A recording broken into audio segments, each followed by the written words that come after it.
You are listening to the Scars and Guitars podcast series, and my name's Andrew Mackay-Smith. The interview subject that I've got coming up for you is in a band from Melbourne called Frankenbok. He goes by the name Azza Bok, and the reason for the conversation is to talk about their 2017 release, Vicious Lawless. So let's have a listen to what Azza has to say. Here we go. I want to start off by welcoming you to the Scars and Guitars podcast, Azza. You are one of the very few Australian bands that I do get to talk to, and I want to issue you a heartfelt congratulations on first surviving 20 years in the notoriously difficult industry here in Australia. That is the heavy metal music industry. I'm going to call it that because I think that's what it is. But, mate, what do you attribute your longevity and your success to? I don't know about the success part. There hasn't been. Depends what you call success. But I guess what the longevity is. I was just thinking about it before.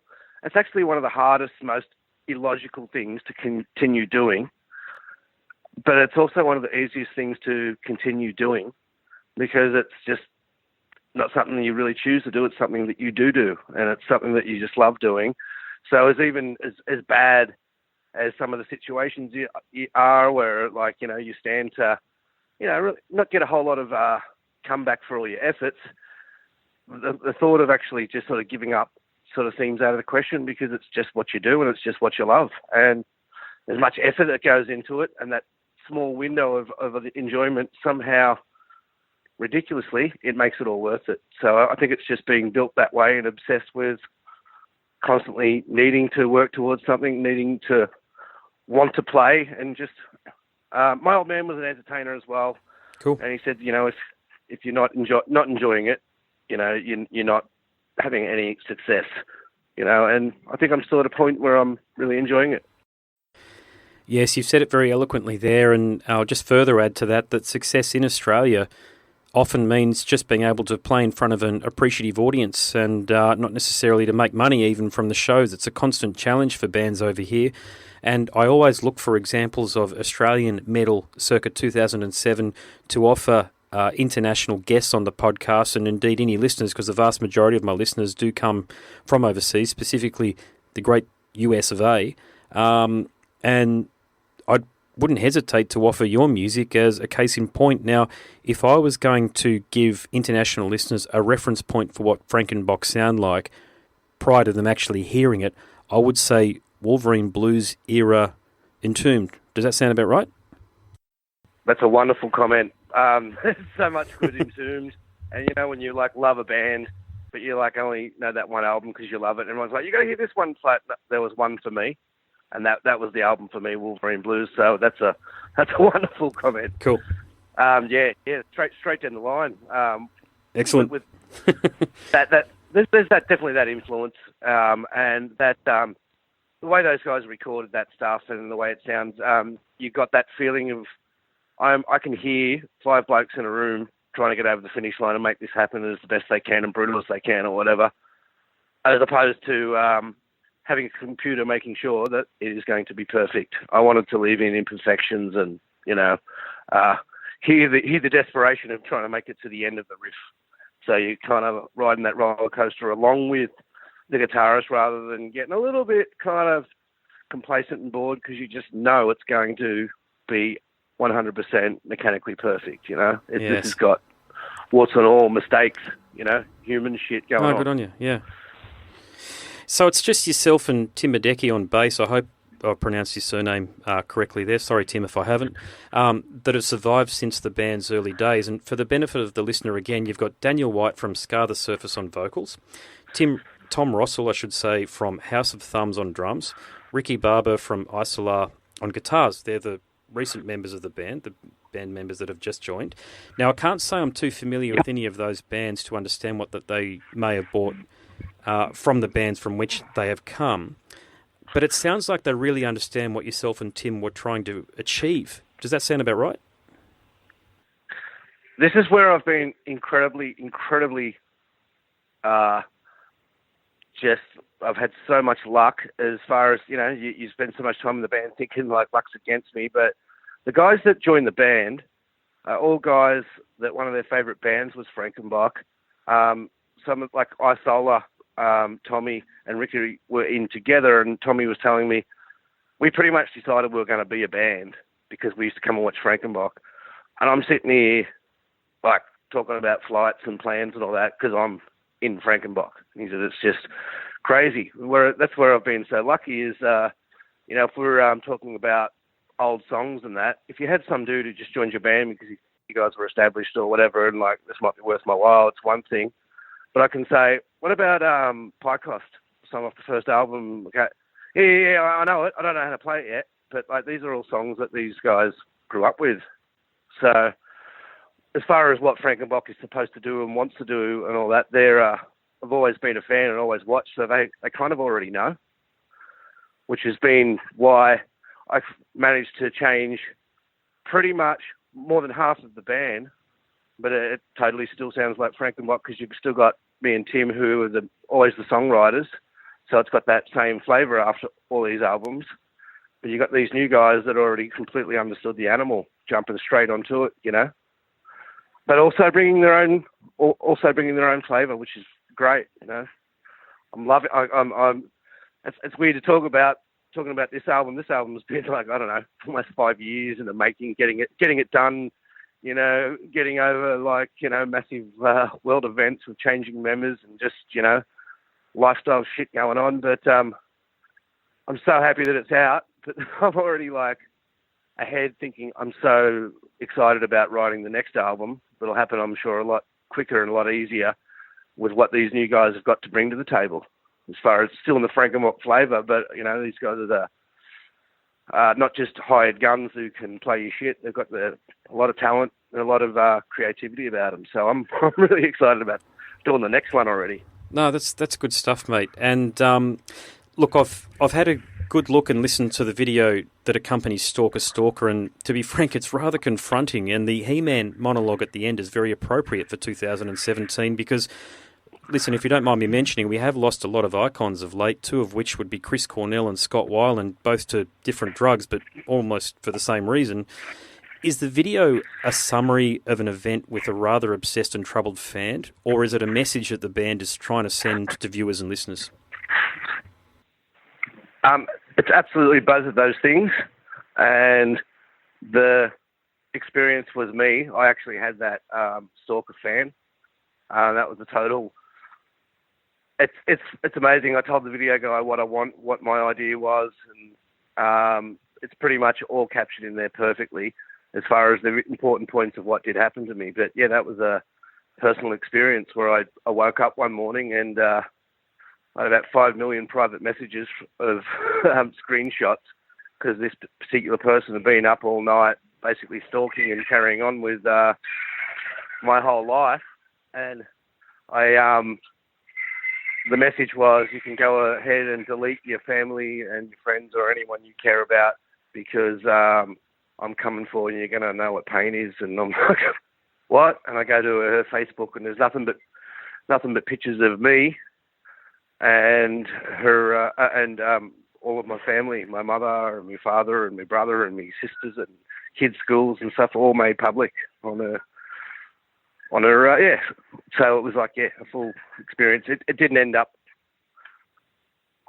There was some, what would you say? Sure. Yep. Artistic license there with some of it. Sure. But yep. Pretty close on point that went down. It was a very, very scary thing. And the other part, the drugs thing, was what actually pulled it all together.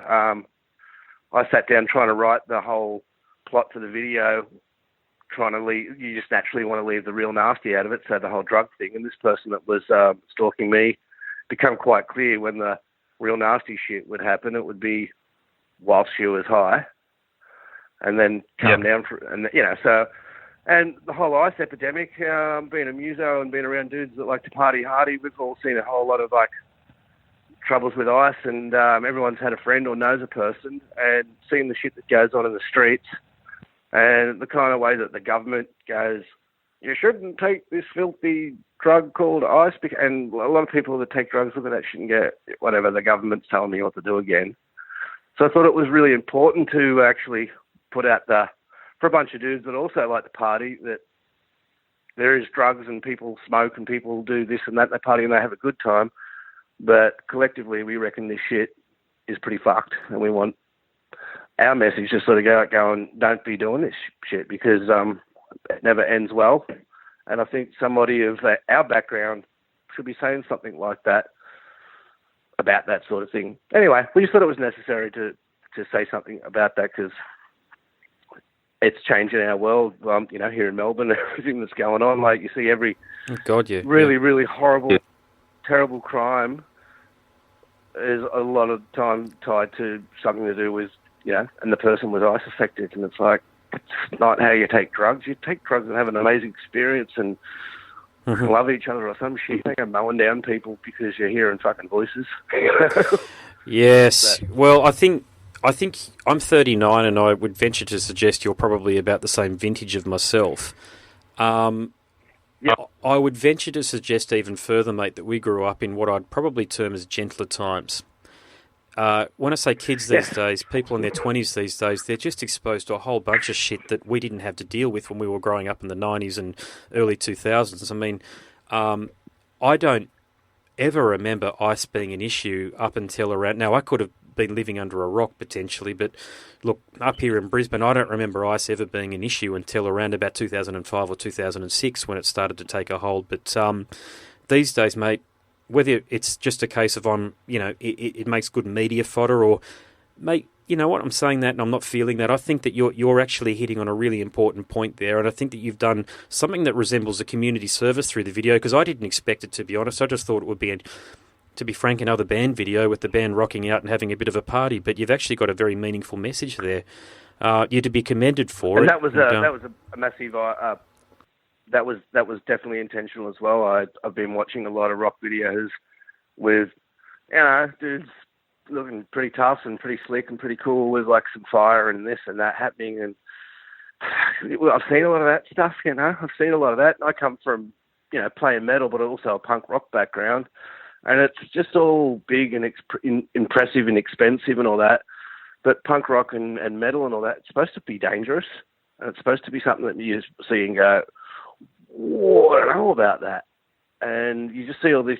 That's totally what I wanted to do. And when the guy that made the video first made the idea of stopping the song and having the dialogue and the talking and telling the story and actually stopping the music, my gut reaction was straight away, I don't know about that, because you don't do that. But I thought about it, and I was like, you know what? We really want to make something different, and not just like something you watch and go, oh, that was cool, they're slick. You want them to watch something and go, what the fuck did I just witness? I don't know if you can do that. I'm going to watch it again, because that's... And even you might watch it and go, that was shit. Let's watch it again and make sure how shit it is, I just wanted to make something... I didn't care if people... I'm not saying I don't care if people didn't like it, but, if it got a reaction, that's better than just a shrug of the shoulders and cool. Or these days we're talking about it being what kids are exposed to. What they are exposed to is just so much. So the attention span is so small these days that you put on a video and there are dragons coming out of the PA, some of the most amazing shit you've ever seen happen, and there's like millions of dollars spent on it, and you don't even make it halfway through the video. Sort of. Yes, that's so common, isn't it? I've seen all that. Yes. Unfortunately, I've seen all that, and these bands might have gone and got a helicopter, put on top of the mountain, spent like 50 grand doing that, and whatever, on purpose wanted to do something that you go, I don't know if you can do that, or something that really jolts the senses, and that's where we went. Where I started thinking about the idea of actually bringing the drug part of it into it, and I went, no, we should do this, and this is an important message. And you know what? Seeing a lighter up at a glass pipe crackling away, that's a fucking pretty nasty image, And we're not doing it for the wrong reasons. We're doing it for the right reasons. It's not like, hey, do this and you'll be awesome and rock and roll like us. It's like, look at this pretty chick who starts out doing that, and look at how look at what she becomes. Well, you only have to Google, that Faces of Meth website that's been around for quite some time now, but those images are extraordinarily confronting. And a lot of those people didn't look that crash hot to begin with, but what they start to look like over a period of 2 or 3 years is very similar to what the lass in your video clip looks like at the end. And that's real. Yeah, very perceptive. We went exactly through that. We went, right, we had like a few meetings about props and things we need to get and what burns the best and actually looks like ice and where to acquire this and that. And one of the things that got sent was that Faces of Meth. And, the makeup artist and the chick and all that, they all started researching and basically imitating that. So you're right on point. Okay, all right. Well... Well, mate, as I say... I think we might have nailed that one.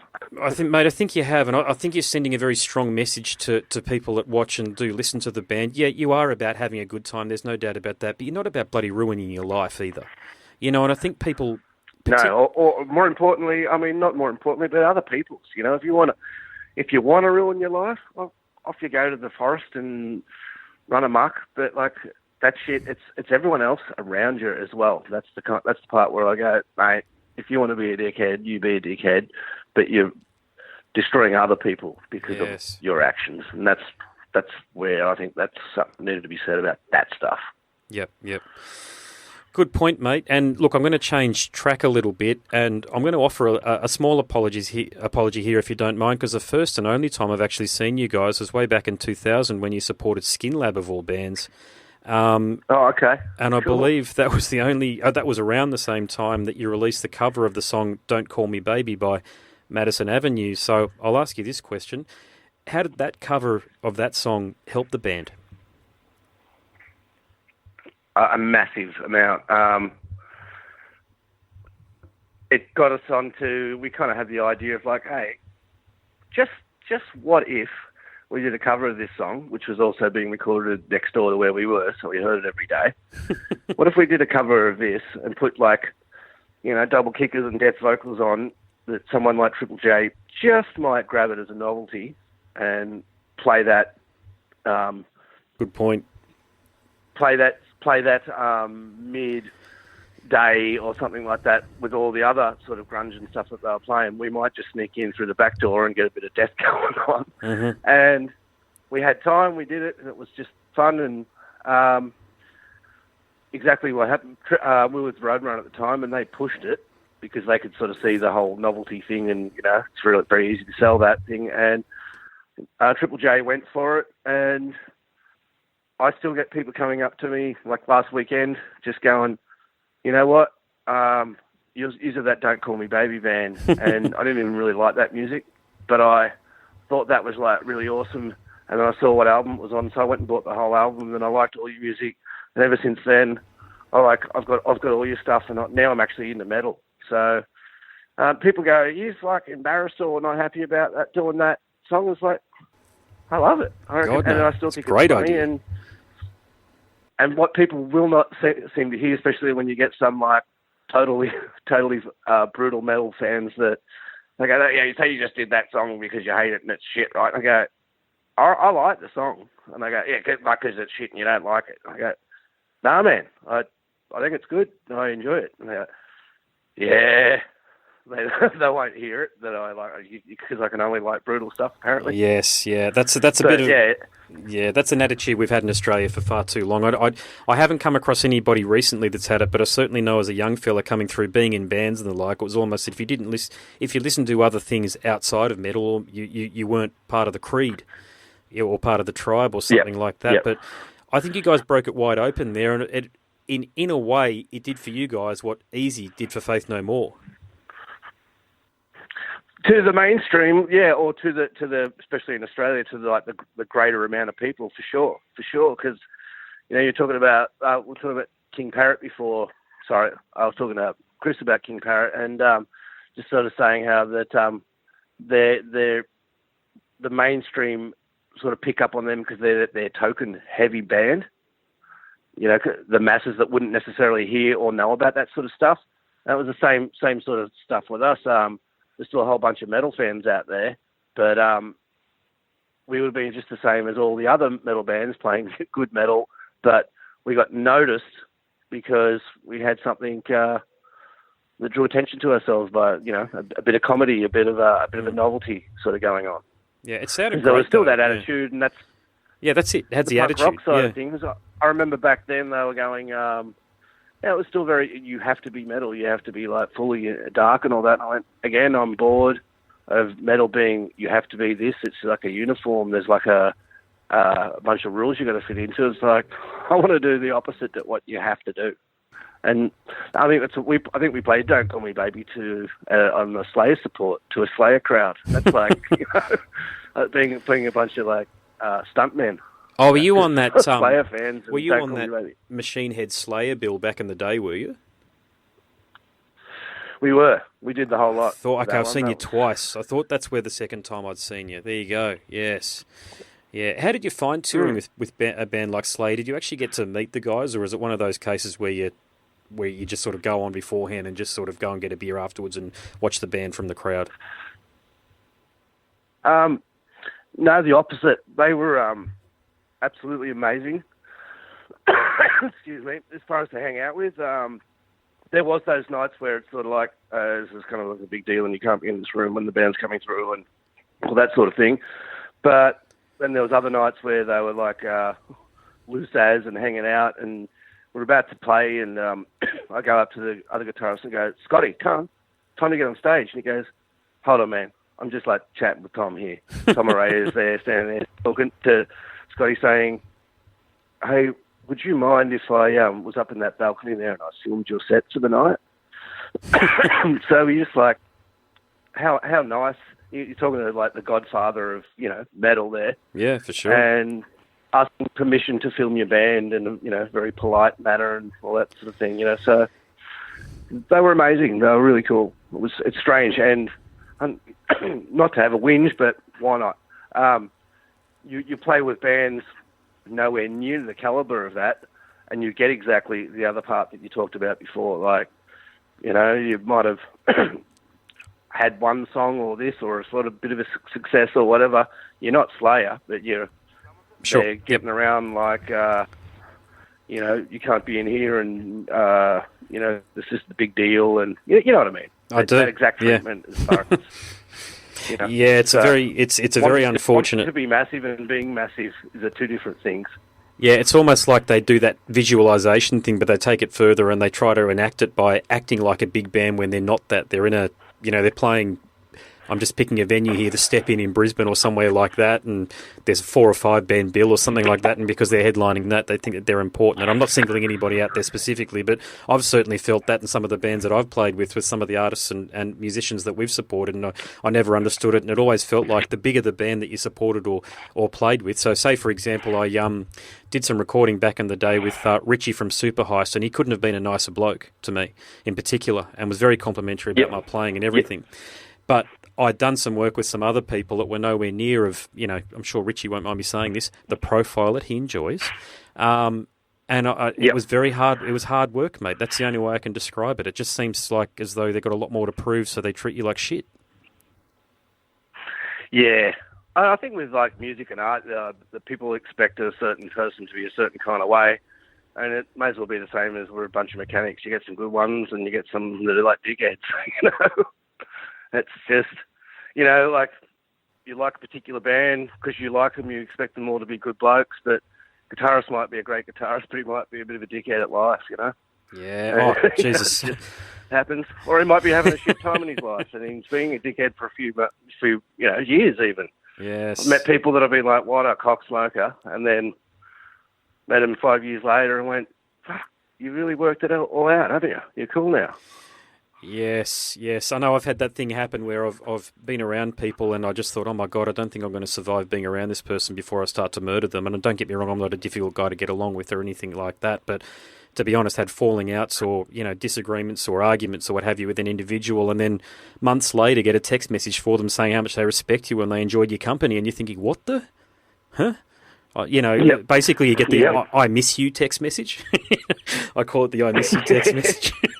And you're thinking, oh shit, how did that happen? But sometimes you never know to your point what's going on in somebody's life. And as I get older, I learn that you've got to give people a bit, we all have our own lane, but sometimes people need a bit more than their own lane. So you get over into the next lane and you give them your lane for a period of time and you just let them sort themselves out when they're good and ready. You get a pretty quick answer and when you go, was I ever a cockhead? Yeah, okay. I'll give this bloke some space, All right. They're stepping over the line, but, when you can look at it and go, pretty sure there's times when I look at my life and go, yeah, that was probably not the way to roll. So. Yeah, likewise. But we all live and learn, don't we? We all live and learn, and I think as long as you've got the ability to reflect and you've got some self-awareness on these sort of things, you can grow and learn from every experience. Absolutely. Absolutely. So, talking about growing and learning, you have been around for a while, as I alluded to at the beginning of our discussion, and I have been wanting to ask an elder statesman of Australian metal this question for some time, because I have been talking to a lot of, when I say younger bands that have been around for 5 years or less. Now, in my view, 2017 is something of a high watermark for Australian metal. I have been listening to the genre for 25 years or so, ever since I was about 12 or 13. But I can't remember a time when there has been, and I've got to make the statement as it is, better bands around. For example, Aversion's Crown, Orson Welles, Vipassi, even King Parrot, Neo, Desecrator, Toxicon, and of course your good selves. What's your take on the current state of Australian metal, and do you agree with my comment that 2017 is somewhat of a high watermark for our great genre in this country? I totally agree. There's just so much happening and no one's looking. I remember starting out, you could name the bands that were kick-ass and doing a lot of good stuff, good gigs, and they were actually really good bands, probably one hand. There was 5, 6, 7, 8. Whereas now, everyone's telling me, you've got to hear this type band, like all these new brutal names, and I'm almost like, I don't need to hear it because I don't doubt that it's not going to be unreal. There's a massive flood of, we play with a lot of younger bands and I might play in a pretty big bill where I don't recognise any names of any of the bands and go, okay, and I'll go along and none of them are shit. They're all these bands that have all killer. Learnt the chops, learnt the business, learnt everything that it's about, and now, unfortunately, it's like the crowd that used to be in Melbourne all went, I want to do that too. So, everybody's in a band and there's not much crowd to go around and they're all good. That's kind of what it's like. There's just, I rarely see bands that go, there's not much chop. Pretty much everyone I see is got their shit together. Bands are, amazing. There's so much out there that I haven't seen that, I know that a lot of them are just kicking ass. But it did used to be like that, didn't it? Exactly to your point. I'm not going to mention any band names because I don't want to offend anybody, and it's, there's no need for it. But the bands around these days are just so fucking good. I listen to them, like listening to that band Aversion's Crown. I'd never heard of them before, but I got an advance copy of their record and thought they must have been from Florida or New York or something. And lo and behold, they're from Brisbane. And I thought, holy shit, we've actually arrived at a point where I can't tell the difference between these great Australian bands and bands from overseas. And is it just a case that I don't want to say that we've caught up because I don't want to compare our scene to what's going on elsewhere in the world, but it does sound like as though we have finally, and I'm going to use this word, and feel free to disagree with me if you want. It's probably not a word you want to use too much in association with heavy metal, but we're professional. Bands are going out of their way to get the best production, and you guys have got a great video, for example, that really supports a message that you're trying to send and is a great accompaniment to the song too, by the way. But it just sounds like as though the playing field is so level now, and we are competing directly with what's happening stateside and what's happening in continental Europe, that the demand for bands, the bands that I mentioned before, I could also include Parkway Drive and some of the metalcore bands as well. They're world leaders in their craft. I was talking to Cody from a band called Wage War, and he was saying that the band that really influenced him, so this is a kid that grew up in central Florida, the band that really influenced him was from bloody Ewing's Dale in Byron Bay, Parkway Drive. Yeah. So the band that comes to mind would be Psychroptic.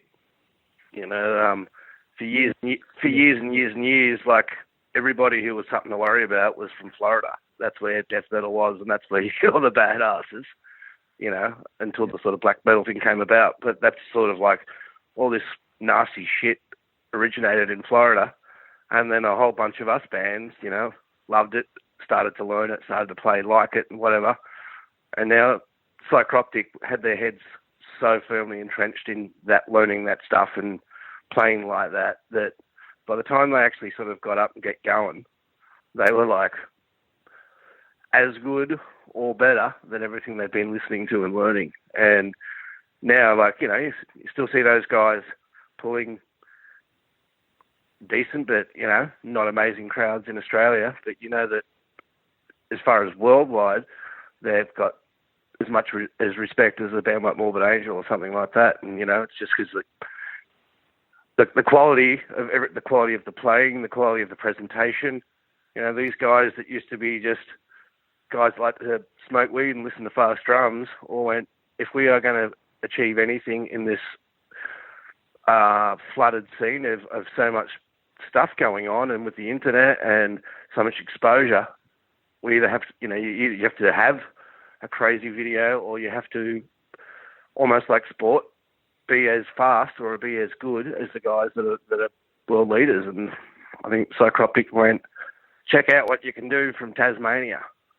And those guys now destroy everybody, you know. And as a live sort of band, but also something to listen to, you just go, oh my God. You know? Yes. See, I sort of think it started to shift a little bit when Kevin Sharp from Brutal Truth joined Damaged back in the early 2000s. I think I've got my timeline there. Correct me if I'm wrong, if you know anything about that one. Yeah, that was a weird little era. Yeah, I sort of... It's a weird little thing. Well, that was, you know, when I look at the timeline of these events, Danny Lilker, of course, was the bass player in Brutal Truth. He was in Anthrax, and I started thinking, holy shit, there's this relatively, you know, with all due respect to Matt and Damaged, small Australian band who have attracted a frontman of a band who is fairly well recognised in the US and globally. Ever since then, I sort of think we've been in an upward trend. But yeah, it was a bit of an odd pairing, I thought, as well. It didn't last for too long, of course, but yeah, produced a record, if I'm not mistaken, and a bit of a tour. I don't remember the record, but I do remember some gigs. And you mentioned DW before. Yes. I was down at Back Beach recording with him, recording the Truth Corroded album. Yep. And Damage were playing at the corner with Kevin Sharp. And then I remember DW saying, hey, we're all going to Damage, but you don't want to come, eh? Because you want to be an engineer, yeah? And stay here and like work on the mixes. I was like, under his like, you know, teaching and stuff, and I really wanted to be studio guy, and I went, okay. I remember going, fuck. So out on this, but yeah, I recorded with him when Sam was his engineer back in 2004, I think it was, and it was the Action biggest. Sam, God love him. Yeah, that's it. What's he up to these days? No idea. Bump into him every couple of years, but it's been a couple of years. I'm not sure. Yeah, he supplied the drums to a amazing, band. I would say.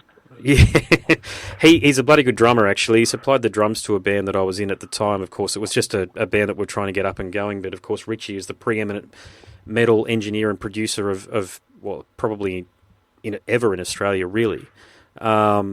He was the man to turn to, and I learnt so much working with Richie. So props to Richie, mate, or DW, sorry, as you prefer to be known if you're listening. Probably doesn't remember me, but that's okay. It was only a week or so that I was down there. But... Well, you know, we've just had a bunch to do with them, right? With Richie and Super Heist. Yeah, you went on a tour with Dreadnought. Yeah, I was going to ask about that next, but go ahead, mate. You're right. Oh, it's just that, yeah, I just kept mentioning DW, and, you know, he was very much a part of the band. Getting somewhere and being noticed, and the whole Don't Call Me Baby thing and just launching us, that was very much Richie getting behind us. Yeah. And then again, we'd bump into each other here and there every couple of years. Hadn't really seen him, and then all of a sudden Super Heist are back, and we're all back in business together. So it's funny, EW's sort of, you know, been on the outskirts for a really long time, and just for the last month he's been, seeing him every weekend. So it's been interesting. He's a bloke that I've got You're right, you go, mate.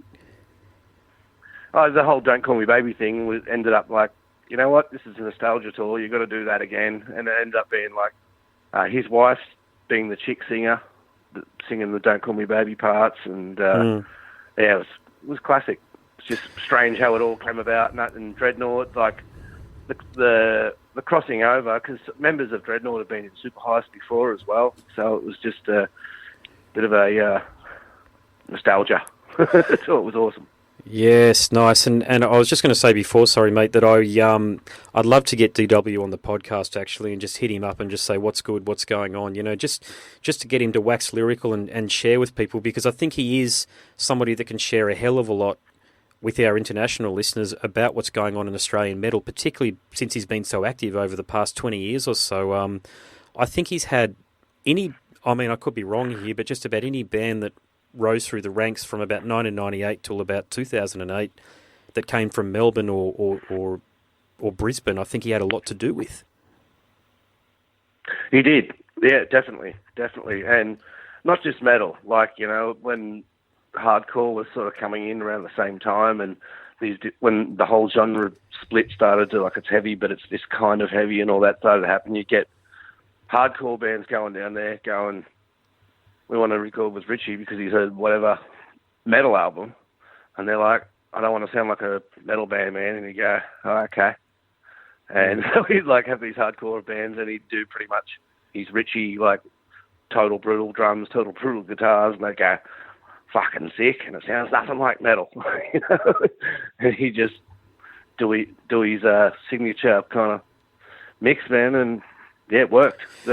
Everyone was going there for a while. What I really liked about working with him, though, was the confidence that he gives you to perform. Now, for those who don't know what it's like being in a studio, this is going back in the day when laptop and computer and recording setups weren't as prevalent on laptops. So this is going back to the early 2000s.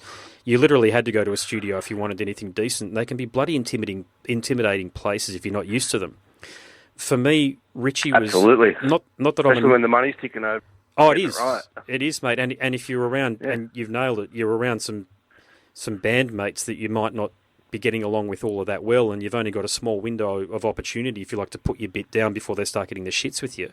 You know what I'm talking about. Absolutely, yeah. Those days are gone, thank God. Everyone records in their bedroom now. It's great. But that's where Richie was great, because he was able to go, you know what, just, you're right, mate, you've got this, here we go, whenever you're ready, let's do this, you know what I mean? And I got so much confidence from working with him. And look, of course, I've still got to perform and do it, but in the years that followed working with him, I was able to do a lot of studio work, and I was able to record with a lot of people. And I was able to get a lot of my confidence whenever I started, because I'm a bass player, I started playing my bass in a studio environment because of the work that I did with him. So I hope he listens to this and he has a bit of a chuckle or a wry smile. Of course, I don't expect him to remember me, but it's just a small bit of feedback for the man himself, and for anybody out there that might have worked with him around about the same time, they can probably identify with what I'm saying. Absolutely, yeah. And I reckon, as I said, we've been in close quarters recently, and I reckon he'll tune into this. He'll be checking out to see if I said any shit about him. Hey, now's your opportunity. Which I have. He all right, well, I'll tell you what. Yeah, in a different way, not as a musician, but as a band. We went down there and we thought, okay, let's go into a proper recording studio and record this album. And we did that, and then DW called us and went, dudes, I'm going to start a record label to put this out because I believe in you. And we were like, what the fuck? And he created his own label because he wanted to get behind the band, and it was because of him I was sitting in the studio, and he said, you guys need to go in the state. So he rang up Truth Corroded and said, you need to help my boys out, get them on a gig. And I'm like, we're going to what? I'd only seen bands touring in books and magazines and stuff back in those days. The next thing you know, DW's rigged up a whole, you need to get merch printed. You need to. So he definitely gave the whole thing a kick in the arse. So forever grateful for that. But when you talk about people that make you feel comfortable and recording people, Richie was definitely there in the beginning. But Reggie Bowman, I don't know if you heard of him from Scream Louder Production. We did a bunch of records with him, and I felt the same thing that you felt, that as far as someone that makes you feel comfortable, someone that kind of eggs you on and smiles at you while you're sort of getting things gives you a confidence to get what you want. He was pretty much like, I'm not going to tell you what it should be or whatever. You tell me what your dream is, and I'll build it for you, mate. You know, rather than you record with some people and they tell you how it should be or whatever. I found Reggie's one of his greatest skills as a producer or recorder, whatever, is to make people confident they're going to get what they came for, rather than somebody else's version of what they wanted to do. Mate, have you thought about getting into production of other bands yourself, or actually I should reframe and ask the question, have you produced or engineered other bands yourself, since you mentioned earlier that you've done a bit of work with Richie on the engineering front? Or over the years, all the Frankenbok stuff, I used to record with demos and stuff, but I did work with Truth Corroded on recording their album. Done little bits and pieces here along the way, but I was just talking about this yesterday, going, one of the things that I sort of gave up on, like being interested in the whole audio engineering side and being on that side of the desk, was how much time you lose and how time consuming it is. And I kind of walked away when Dan, our old vocalist, stepped up as far as being the tech guy and just had a natural talent for it. And I went, my time for playing and recording has just doubled, rather than being in there and having but it's not working right, and mess with leads and all that, and try and just wait, mate, and you're out of tune or something like that, you know, it sounds shit. Why, Azza? And you're like going, oh. But when I find myself on the other side of the desk, I'm playing more guitar and playing, you know, it allows me to play in two bands and do all the other things that I've got to do. Whereas if I was the guy trying to mix Frankenbok stuff or the recording side of things, I would spend an equal amount of time on the tech side of things as I would as playing. And being an old man, you kind of go, so I've got to be a family man and have a job, and not only playing in a band, but I'm playing in two bands, and you've got to, you know, be a good dad. And you go, anytime sitting there not editing the middle section, someone else can have that. So I've walked away from that side of things. I think I ran away from it. I don't blame you, mate. And look, if you don't mind talking about this just quickly, look, I've got two daughters myself, but I've had to morph my interest in music away from performance and playing live and recording all the rest of it into doing what I'm doing now, which is podcasting, because I do have a family, because I just found it too hard to keep on top of things in a band. But so how hard is it to be a family man and also run a band, mate? It's not that hard to be a family man. But to be a family man and be in a band, you really need to choose the right woman who's going to, when you say, hey, we just got 4 gigs in New Zealand, my wife went, oh, that's awesome. That's fucking awesome, baby. You've been wanting to go there for ages. And I'm like, that's incredible. That's incredible. Did you hear that? You know, because I know how hard it is for a lot of guys that are in bands, and, you know, the time away thing becomes like a real struggle on family life and the relationship, just wanting their guy to be home, you know. But how it works for me is like you make your choices and you do what you want to do, so you suffer for your art. So I come home maybe tired from a tour. I don't sleep much anyway, but I don't I'm tired and I don't need to sleep for 3 days. Or like, yes, I'm real tired and a bit sore, but you get up and you spend time with your son, you do this, you do that, and, you know, you basically face up to what you took on. So, but I think most importantly, it's just having the right woman that's going to allow this. My dad, I mentioned earlier that my dad's an entertainer. He used to be a comedian, and he'd go away and he'd be doing gigs. He'd leave the house at 7 o'clock at night, and he'd come home at 2 o'clock in the morning. You know, back in those days, comedians always worked with strippers and that. And he said to me one day, and I think I'd started playing music. He said, mate, it takes a very, very special woman to be able to let you go out every night to entertainment and people drinking and where I work with strippers and be able to handle that. Because even if nothing's going on, it's the environment. it's the environment, yeah. And I think that, like, if you don't have that sort of trust thing, it could really play on your mind, you know. So I think, anyway, it works for me.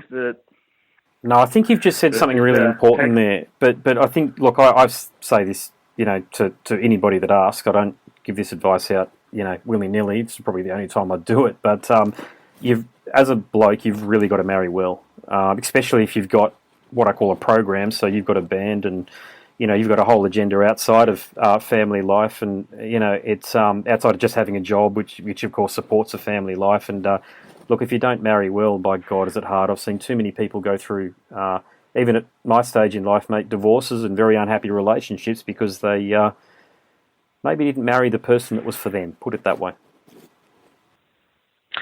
Yeah, especially with the whole muso thing, it's like if you stop somebody being who they are, not just what they choose to do. Some people are actually, that's who they are. And you might be more comfortable because they're not doing that anymore, but you might find yourself with a pretty miserable, dysfunctional person because they're not being who they need to be. I think a good woman in a good relationship will go, that's kind of, here we go. We're doing a metal interview, but that's kind of who I fell in love with, and that's kind of who he is. And you try and remold that, and it might not work out too well because, you know, you're going to be like being what you want them to be, and then also being pretty fucking resentful because they're not getting the rock because they need to. Good point. It's not a choice. You get chosen, you don't choose. Yeah. Well, chosen to rock. Spoken like a man who knows, that's for sure. And look, mate, I am keeping you from your lovely family there. So I probably should let you go, but I will ask you for any final thoughts or comments, especially because it's it's like Christmas Eve for you, really, isn't it, mate? You know, you've got this wonderful album coming out tomorrow, and you know, I can't see why it'll be anything other than a qualified success in every regard.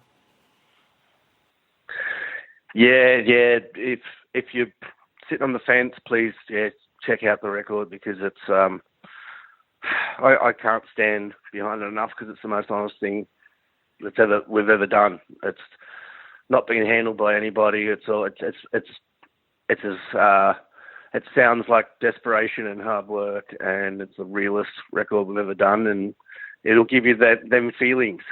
Mm-hmm. Them feels. Yep, gotcha, mate. And absolutely, mate. Just a quick question before we wrap things up: will you be making it up to regional Queensland, like around Wide Bay, Burnett, or Sunshine Coast at all? We are doing Shred Fest up there in Brisbane, but we're also talking about, like, after the national tour, doing like a rural tour and just sort of trying to get the places that you miss out when you just do the major cities, because you know that's where the real lunatics lurk. And you know, you get, and the further you go out, the less complacency you get because they're stoked that you fucking made the effort, and that's where you start to see energy. Yeah, they show you that they're appreciative.